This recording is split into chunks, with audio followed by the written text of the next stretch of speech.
Hello, welcome to MIT ADT podcast. Today we have Professor Dr. Renu Vyas from Biomed Engineering background. So welcome ma'am. You are the Dean of Biomedical Engineering background of MIT ADT University. So ma'am, actually biomedical and bioengineering are two different concepts. If I'm not wrong. So what it is actually?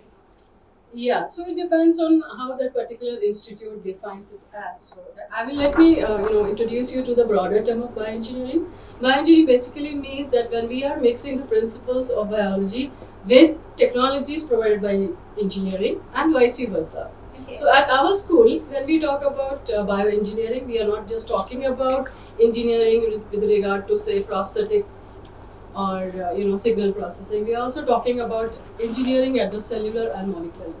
Okay. So this is how we define it. It is an overarching term, and under it we have biotechnology, bioinformatics, and biomedical engineering. Okay, so that means adding medical terms and engineering Yes. both in a single field. And they are kept in India very far apart, and this is a Correct. mixing of both of these. So yeah, it's a very multidisciplinary course. Correct. It's nice to hear that a student from a medical background can also opt for bioengineering. Is it so? It's students of life science background basically. Okay. Students either they have a PCMB preferably or PCB, or if they do not have biology, they can. If they do not have mathematics or biology, then they can do a remedial kind of a course Okay. or a bridge course rather, and they can get into this field. So, ma'am, what is the process of getting admission over here? Yeah, so you have to clear any of the government recognized entrance exams. Could be JEE Mains or could be any CET. CET. Or through NEET exams. So Okay. it will be your merit will be decided on the basis of that entrance Some score. specific cutoffs will be there. Yes.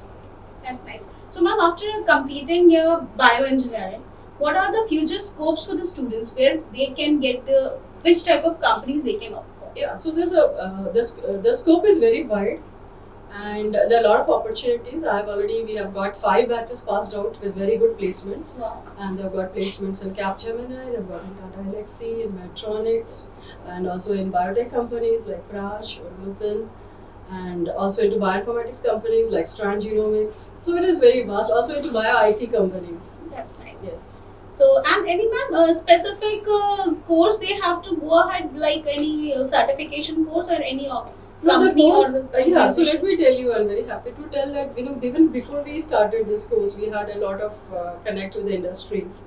And the syllabus and all was designed after, taking inputs from all these industry verticals. So therefore, there's no need for doing any additional certification, though it is open to the students if they want to, have more certificates. But the course itself provides something which helps them indirectly, getting into entry level in the industry. Okay.